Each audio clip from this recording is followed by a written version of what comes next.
A valet supervisor at a private members club in West Hollywood scratched a car he was responsible for and blamed the man standing closest to it.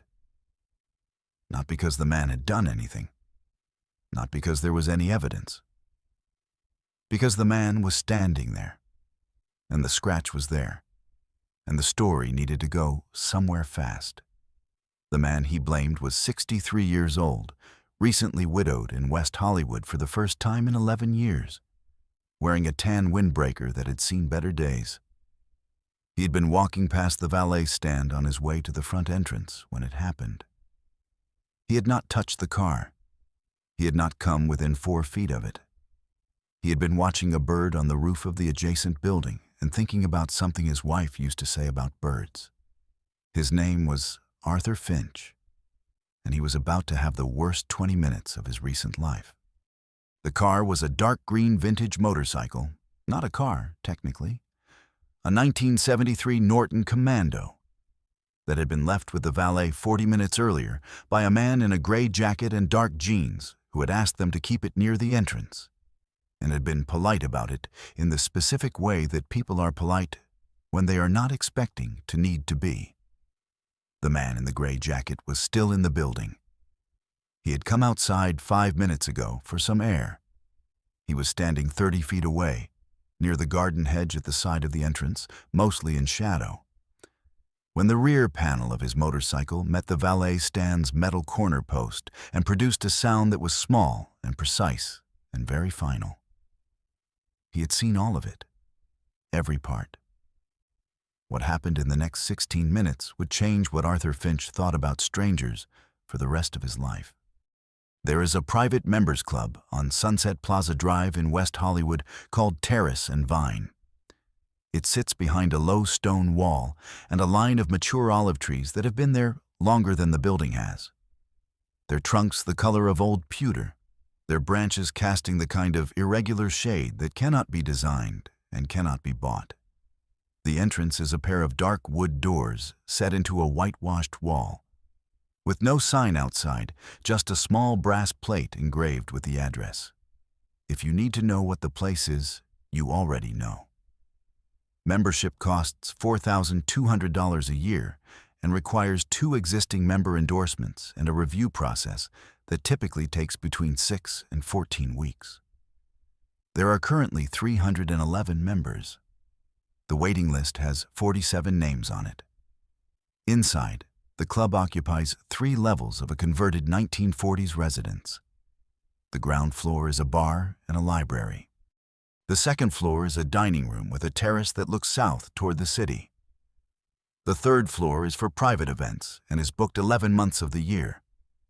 The wine cellar is in the basement and has a collection that the club's sommelier, a former restaurateur named Jerome, has been curating for 19 years. The valet service operates from a covered stand at the front of the property, managing vehicles for members and their guests during lunch and dinner service. On a typical weeknight, the stand handles between 22 and 30 vehicles. The team is 3 people on most evenings: a lead, a runner, and a floor attendant who manages the entrance queue and relays to the stand. The lead valet supervisor on the evening in question was a man named Brandon Reese. He was 32 years old, had been with the club for 4 years, and had been promoted to lead supervisor 8 months earlier. A promotion he had wanted, had worked toward, and had been told when it was given to him. Came with the expectation that the valet operation would run without incident. Without incident was a phrase he had taken seriously. He had run 412 service sessions since the promotion. This was session 413. The motorcycle arrived at 6:47. The man who brought it, gray jacket, dark jeans, no helmet because he had ridden slowly from 2 blocks away, had parked it himself and handed the key to Brandon directly. He had asked that it be kept near the entrance. He had said please. He had tipped $20 before he had even gone inside. Brandon had noted the bike. 1973. Norton Commando, dark green, restored and maintained to a standard that indicated the owner knew what they were doing and cared about it. He had placed it at the far left of the stand, in the position of highest visibility and lowest foot traffic. 40 minutes later, moving a member's Audi out of the queue, he had misjudged the angle of the stand's corner post by 3 inches. 3 inches. The sound it made was the sound of something that could not be undone. Brandon stood next to the Audi with the key in his hand and looked at the Norton and thought, in the 6 seconds that followed, about the promotion and about 412 sessions without incident, and about the look on the operations manager's face the last time something had been damaged on his watch. Not on his watch. On the previous lead's watch. But he had been there, and he had seen the look. He looked up. There was a man on the path. Tan windbreaker, gray hair, walking slowly, head tilted toward the roofline. Brandon looked at the scratch. He looked at the man. He made a decision that he would spend a long time trying to explain to himself afterward, and that he would never fully be able to. You need to understand something about Brandon Reese before you understand what he did in those 6 seconds. He had grown up in Inglewood, the oldest of 3, in a house where everything that broke stayed broken for longer than it should have, because the money to fix it was always needed somewhere else first. His mother worked at a medical billing office in El Segundo. His father drove a delivery route for a beverage distributor and had bad knees from 12 years of it, and did not complain about the knees in a way that made the not complaining louder than complaining would have been. Brandon had been the kid who fixed things. Not formally, no training, no class, but with the specific patience of someone who could not stand to see a thing not working when working was possible. He had fixed the washing machine twice, the car once, the gap in the fence that had been a gap for 3 years. He had a quality that his mother called reliable and his friends called intense, and that Brandon himself understood as, if something is my responsibility, it stays my responsibility until it is handled. He had come to the club at 28 through a friend who worked the door, and he had worked the valet stand with the same quality he brought to everything. With attention, with precision, with the conviction that a job done correctly was a statement about the person doing it. He had been on time for every shift in 4 years. He had never lost a key. He had never had a complaint filed about his conduct with a member. The promotion had meant something real to him. It had meant that the reliability was visible. That someone had looked at his record and decided it said something true about what he was capable of. And then the corner post and the 3 inches and the sound that could not be undone. There was a specific incident, 2 years before the promotion, that he had carried without fully examining. A member's car, a black Range Rover, barely touched, a surface scuff from the post of the entrance gate, had been reported to the operations manager by the member who noticed it on the way out. Brandon had been the one driving it. He had reported it himself, immediately, and the operations manager had handled it professionally, and the member had been reimbursed through the club's insurance, and it had been resolved. But the conversation afterward, the one where the operations manager had said this cannot become a pattern, had embedded itself in a specific location in Brandon's chest that he had not been able to dislodge in 2 years. Not because the manager had been cruel, because he had not needed to be. The words, "this cannot become a pattern," were perfectly calibrated to land in exactly the place they needed to land in a man for whom reliability was the closest thing he had to a foundation. He had not had an incident since. Until tonight. He looked at the man in the tan windbreaker. He looked at the scratch. "Excuse me," he said. His voice was controlled, professional. "Sir, did you make contact with this vehicle?" The man stopped, turned around, looked at Brandon, then at the motorcycle. "I'm sorry?" "This motorcycle. Were you near it just now?" The man looked genuinely puzzled. He looked at the bike, at the scratch, at Brandon, and back at the bike. I was walking past. There's damage here, Brandon said. Right here on the rear panel, and you were the only person near it. The man blinked. I didn't touch that motorcycle, he said. Sir, I'm going to need to get your name and contact information. Arthur Finch had driven to West Hollywood from Pasadena that evening for the first time in more than a decade. His daughter was a member at Terrace and Vine. She had invited him for dinner, a careful, thoughtful invitation, calibrated to the fact that her father had spent the past 14 months doing very little and going very few places, and seemed to be settling into the shape of that in a way she found concerning. He had come. He had parked 2 blocks away because the club's valet made him nervous, not for any reason he could have named precisely, just the general nervousness of a man who had spent 40 years being careful with things and did not like handing over that carefulness to someone else. He was 63. He had retired from civil engineering 4 years ago. He had been married for 31 years to a woman named Helen, who had died 14 months ago of a very fast cancer that had not given either of them time to prepare. He was wearing the tan windbreaker because Helen had given it to him 7 years ago, and it was still perfectly good. He had been looking at a bird on the roofline. A mockingbird, he was almost certain, because Helen had loved mockingbirds, had said they were the most underrated birds in California, had called them the best musicians nobody noticed. And then a young man in a valet uniform was standing in front of him, asking about a motorcycle. Arthur looked at the motorcycle. He looked at the scratch on the rear panel. He looked at the young man, whose face was controlled and professional, and doing something underneath that control that Arthur, who had managed large construction projects for 22 years and had a well-developed ability to read what people were not saying, could see clearly. I didn't touch that motorcycle, he said again, quietly, without anger. Sir, you were the only person in this area. I was walking past on the path. I was at least 4 feet from the vehicle. Brandon had his phone out now. I'm going to need your name for our incident report. Arthur looked at him. He had a patient face.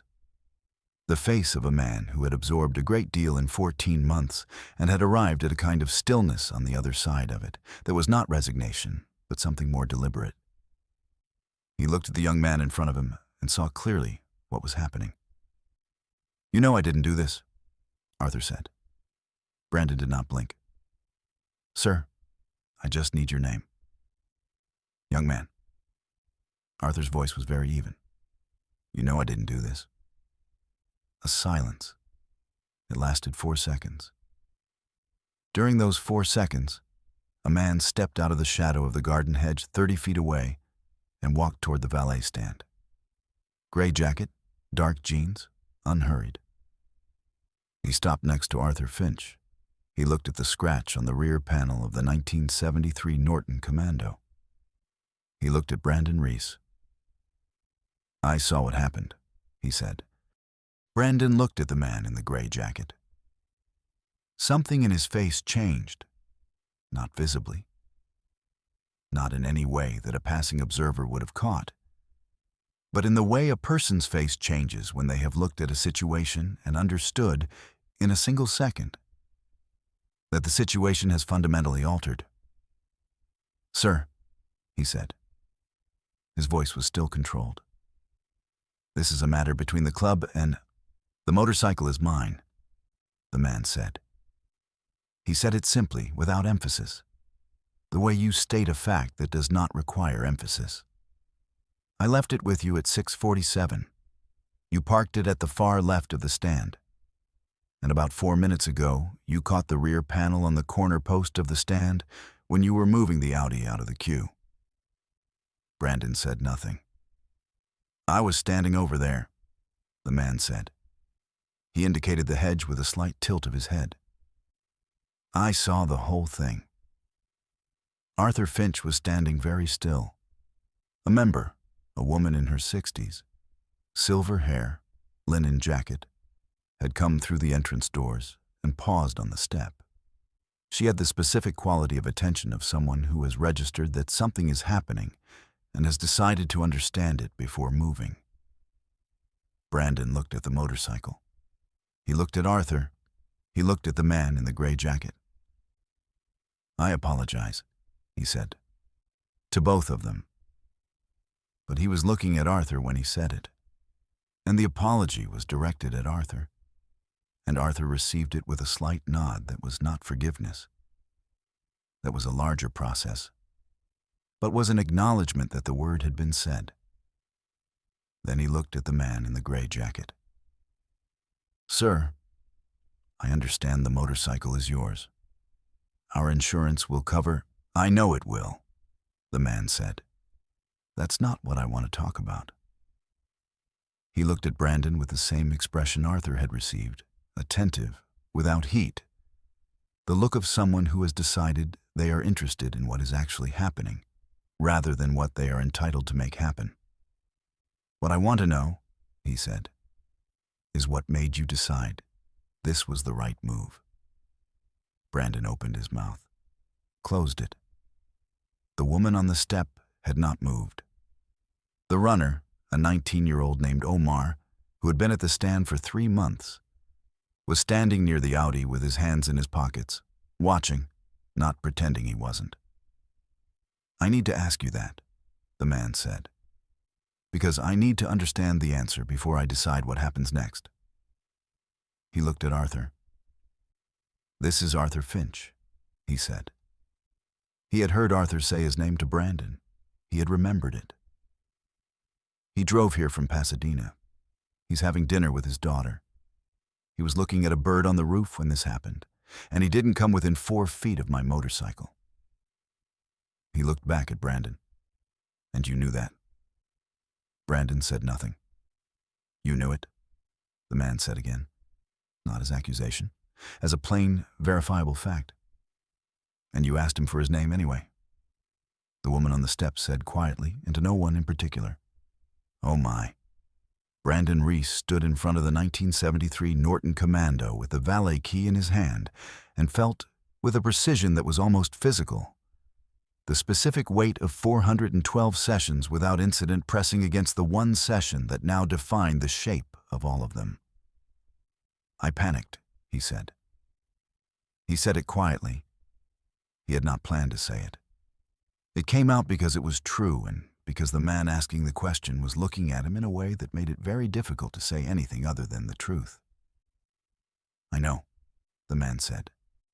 "I know that's what it was." He looked at Arthur again. "I'm going to go inside and tell the operations manager what happened. But I'd like Brandon to come with me, if you're willing." The last sentence was to Brandon. Brandon looked at him. "Yes," he said. "Good." The man looked at Arthur. "I'd like you to come too, if you're willing. I think my friend deserves to hear this in person." Arthur looked at the man for a moment. There was something in the look, not gratitude exactly, which was too small a word for what was moving through Arthur Finch in that moment. Something more like recognition.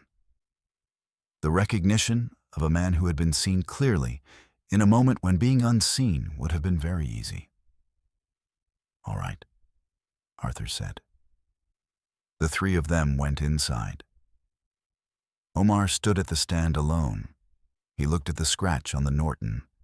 He looked at the entrance doors closing behind them. He stood there for a moment, doing the specific work of a 19-year-old who has just watched something real happen and is beginning to understand what it means. The operations manager at Terrace and Vine was a woman named Constance Webb, 58 years old, 22 years in hospitality management. With the precise unhurriedness of someone who had been in difficult rooms before and knew that the first thing a difficult room needed was a person who was not going to make it more difficult. She listened to the account in her office, a small room off the ground floor corridor with a single window that faced the olive trees. Brandon stood. Arthur sat in the chair by the door.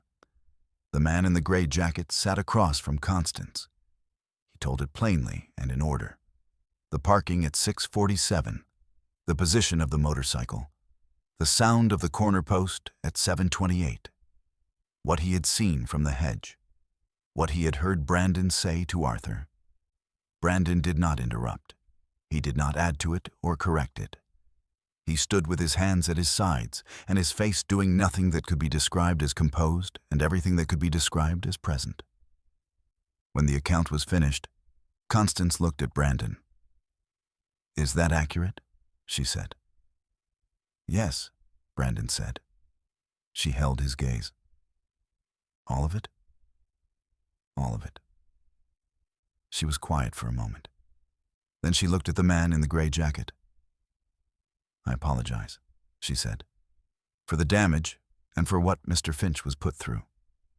"Thank you," he said. He looked at Arthur. "I think Mr. Finch should hear that directly." Constance turned to Arthur. "Mr. Finch," she said, "I'm deeply sorry. You were treated badly, and it happened on our property, and I want you to know that we take that seriously." Arthur looked at her. He was quiet for a moment, the specific quiet of a man who had spent 14 months navigating situations that required more from him than he had expected to have left. "I appreciate that," he said. "I do." He looked at Brandon. Brandon was looking at the floor. "I'd like to say something," Arthur said. Brandon looked up. "I don't know what made you do it," Arthur said. "I don't know your circumstances. I don't know what was at stake for you." He paused. "But I want you to know that I understand it wasn't about me. It was never about me. I was just the nearest available explanation." Brandon said nothing. "That doesn't make it right," Arthur said. "But it helps me not take it personally." He looked at his hands. "I've made decisions like that. Not exactly like that, but decisions where the fear of a consequence made me reach for something that wasn't honest." He was quiet. "I've regretted everyone." The room held that. The man in the gray jacket had been listening without moving. "Brandon," he said. Brandon looked at him. "Tell me about the previous incident." Brandon stiffened slightly. "The Range Rover," the man said. 2 years ago." Brandon was very still. "How do you know about that?" "I'm a member here. I take an interest in how the club is run." He looked at him steadily. "You reported it yourself, immediately, before anyone else had a chance to notice." Brandon looked at the floor again. "Yes," he said. "What was different tonight?" A pause that went long enough to be honest. "The promotion," Brandon said. "After the Range Rover, the manager said it couldn't become a pattern. And I've gone 400 sessions since then without..." He stopped. I couldn't stand the idea of it going on a record that I'd spent 2 years building back. He looked at his hands. "So I looked for somewhere else to put it." "And you found Arthur?" "Yes." "Who was looking at a bird?" Brandon closed his eyes. He kept them closed for a moment. "Yes," he said. The man leaned forward slightly. "What you built in 4 years is real," he said. "The record, the reputation, the reliability, none of that disappears because of one mistake. What you did tonight, reporting the Range Rover, the 4 years of clean sessions, that's who you are. Tonight is also who you are, and it needs to be addressed. But it doesn't cancel what came before." He paused. "The only thing that cancels it is what happens next." Brandon looked at him. "What happens next is Constance's call," the man said. "Not mine. But I'll tell you what I think happens next, from where I'm sitting." I think you go back to the stand tonight and you run the rest of the service the way you've run 412 sessions. And I think tomorrow you come in and you have a real conversation with Constance about this, and you let it be a real conversation." He looked at him directly. "And I think you stop carrying the Range Rover, because you handled the Range Rover correctly. What you needed to do tonight was handle tonight correctly, and you didn't. And now you know the difference." Brandon looked at him for a long moment. "Who are you?" he said. Not as a challenge. As a genuine question, the kind that has been building for 20 minutes and can no longer be deferred. The man looked at him with a slight expression, not quite a smile. Not quite not. "I'm the person whose motorcycle you scratched," he said. He stood up. He looked at Arthur. "Can I walk you to the dining room?" Arthur looked at him. "My daughter's going to think I got lost," he said. "Probably," the man said. "Let's go find her." They came out of Constance's office into the ground floor corridor. Brandon went ahead, back to the stand. He passed Omar on his way through the entrance, and Omar looked at him. And Brandon said nothing, and Omar did not ask. The man in the gray jacket walked Arthur Finch to the bottom of the stairs. Arthur's daughter, her name was Claire, 34 years old, a landscape architect who had her father's patience and her mother's laugh, was at the top of the stairs looking down. And when she saw her father, she started down to meet him with the particular expression of someone who has been sitting at a dinner table alone for 25 minutes and has started to build a story about it. "Dad, I thought something happened." "Something did happen," Arthur said. "I'll tell you at the table." She looked at the man in the gray jacket standing at the foot of the stairs. She looked at her father. "Are you all right?" "Yes," Arthur said. He thought about it. "Actually, yes." He started up the stairs, stopped, turned back. "I don't know your name," he said to the man. "Keanu," the man said. Arthur looked at him. "Keanu Reeves," he said slowly. "The way you say a name when you are matching it to a face, and the match is arriving several minutes later than it should have." "Yes." Arthur Finch stood on the third step of the staircase, at Terrace and Vine in his tan windbreaker, and looked at the man at the bottom of it. "Helen would have liked you," he said. He said it simply, without explanation, the way you say something that is true and does not require context. Then he turned and went up. Keanu stood at the foot of the stairs. He stood there for a moment. Then he went to find Constance. He spent 12 minutes with her. What they discussed was not overheard. When he came out, he stopped at the valet stand on his way to retrieve the Norton. Brandon was at the stand. He was managing the return of a member's car, and he did it correctly. And when the member had gone, he stood at the stand and did not look at Keanu until Keanu was already beside him. "The scratch," Keanu said. "I'd like the club to cover the repair through insurance the way it normally would. The record should reflect what actually happened." "I understand." "The record should reflect all of what actually happened," Keanu said, "including the part with Arthur." Brandon held his gaze. "I know," he said. Keanu looked at him for a moment. Then he took the key from the hook where Brandon had replaced it and walked to the Norton. He examined the scratch. It was a 4-inch line, shallow, on the rear left panel. Repairable. The kind of thing that could be made right with time and the right hands.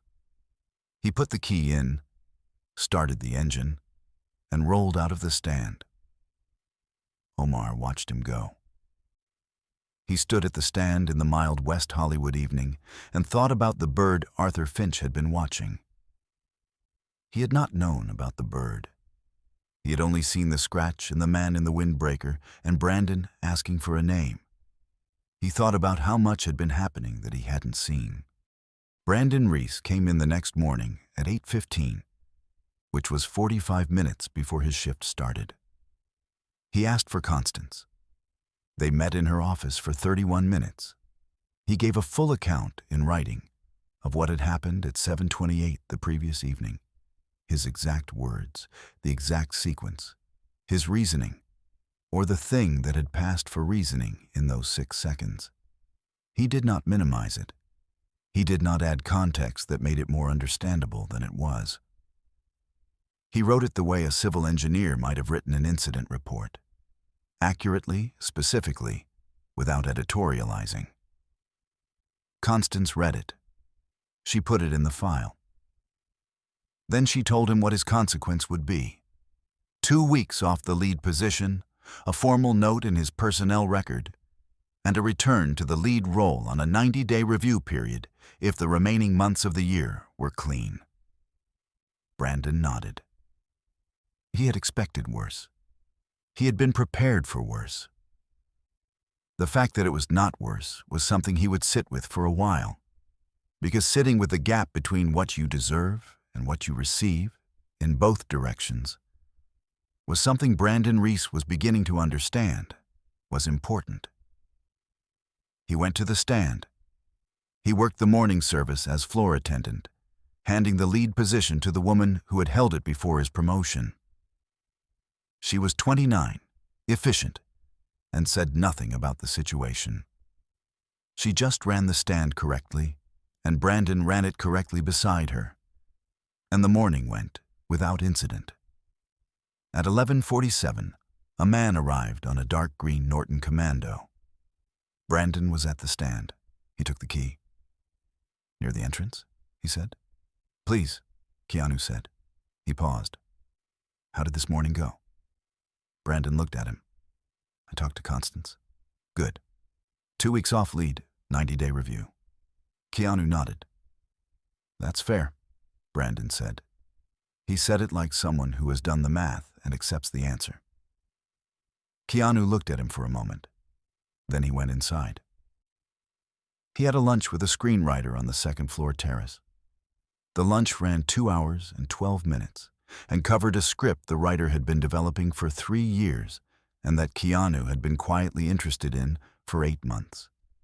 He ate a simple lunch, roasted vegetables, bread, water, and listened more than he spoke, which was how he tended to conduct these meetings, because listening was how you found out whether the writer understood the thing they were writing. The writer understood it. On his way out, he stopped at the valet stand. Omar was there, the afternoon shift. "I have a question," Keanu said. "Okay," Omar said. "The other night, when we went inside, you were at the stand alone for about 20 minutes. What were you thinking?" Omar looked at him. He was 19 years old and not used to being asked what he was thinking by members of the club, and it took him a moment to recalibrate. "I was thinking about the man in the windbreaker," he said. "About how close it came to going a different way." "What do you mean?" "If you hadn't been standing over there," Omar said. "If you'd been inside or on the phone or just not looking, the man in the windbreaker would have given his name, and it would have gone on some form, and no one would have known." Keanu looked at him. "That happens a lot," Omar said quietly. "Probably. Things going on forms that shouldn't be there. People getting blamed for things they didn't do, because they were the nearest available explanation." He looked at the stand. "And nobody was watching?" "Yes," Keanu said. "That's exactly right." Omar was quiet for a moment. "Did you stay out there on purpose?" he said. "Near the hedge. Were you watching to see what would happen?" Keanu looked at him. "I needed some air," he said. He said it simply, without emphasis, the way you say something that is true, and also, perhaps, not the complete answer. Then he took the Norton and rolled out onto Sunset Plaza Drive and turned toward the city. Omar stood at the stand. He was 19 years old and had been working the valet stand for 3 months, and he had been thinking of it as a temporary thing, something to do while he figured out the next thing. He had not been thinking of it as a place where real things happened. He was beginning to revise that. Arthur Finch had dinner at Terrace and Vine again 3 weeks later. His daughter had called and asked, carefully, whether he wanted to, and he had said yes, more immediately than she had expected. He parked 2 blocks away again. He walked to the entrance and arrived at the valet stand on his way in.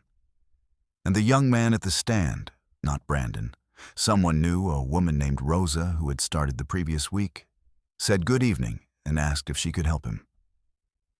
"No, thank you," Arthur said. "I'm walking in."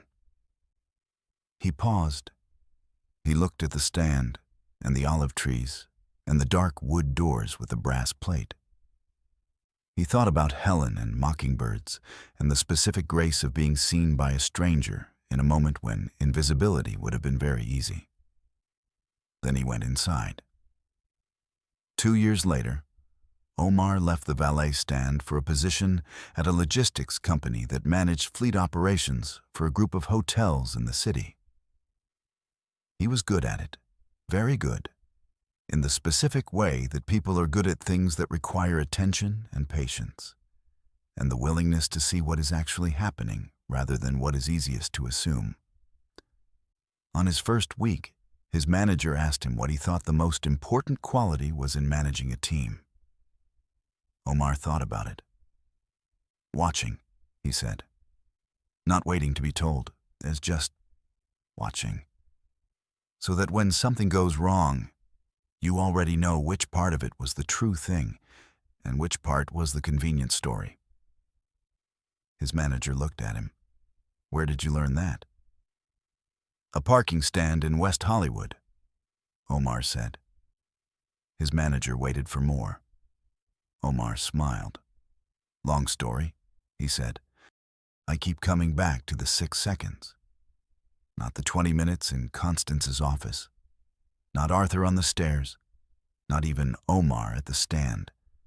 Though that is the moment I find most worth sitting with slowly. The 6 seconds. The sound of the corner post. The look at the scratch. The look at Arthur. The decision. 6 seconds is not enough time to reason through anything complex. What fills 6 seconds is not thought, it is reflex. And reflex is just habit moving faster than you can watch it. What Brandon reached for in those 6 seconds was a habit that had been building for 2 years. The habit of protecting the record, of keeping the pattern unbroken. It was not cruelty. It was not calculation. It was fear. Moving at the speed that fear moves when something you have spent years building feels suddenly at risk. I understand that. I think most of us understand that. What I find harder to sit with is the question of who becomes Arthur in those moments. Who becomes the nearest available explanation? Because it is almost never random. The person who becomes the explanation is almost always someone who is there, who is alone, who has no obvious counterweight, who does not look like trouble, and therefore seems like a safe place to redirect something. Arthur Finch was thinking about his wife. He was thinking about what she said about birds, and then a young man was asking for his name. And Arthur, who had a patient face and a kind disposition and 31 years of practicing the specific grace of not escalating things that did not need to be escalated, had simply said, "You know I didn't do this." He said it twice, and it was not enough. Until a man stepped out of a shadow and said, "I saw everything." Most of the time, there is no man in the shadow. Most of the time, Arthur gives his name. I do not know what to do with that. I have been sitting with it since I first encountered this story, and I have not arrived at anything that satisfies me. What I have arrived at is this. The people who are most likely to be the nearest available explanation are also the people least likely to have someone standing in a shadow who happened to see. And the world runs on that asymmetry in ways that are mostly invisible, because invisibility is exactly the mechanism. Keanu needed some air. That is the most ordinary sentence in this story. And it is the sentence everything else turned on. This story is fictional, inspired by Keanu Reeves's well-known reputation for seeing people clearly, for paying attention in moments when attention is the entire thing. If something in it stayed with you, drop a comment. Tell me which 6 seconds you keep returning to. If you know an Arthur, someone who has given their name when they should not have had to, who has been the nearest available explanation in someone else's emergency, share this with them. Subscribe. There are more stories coming. Stories about the moments nobody was watching and the few times someone was. See you in the next one.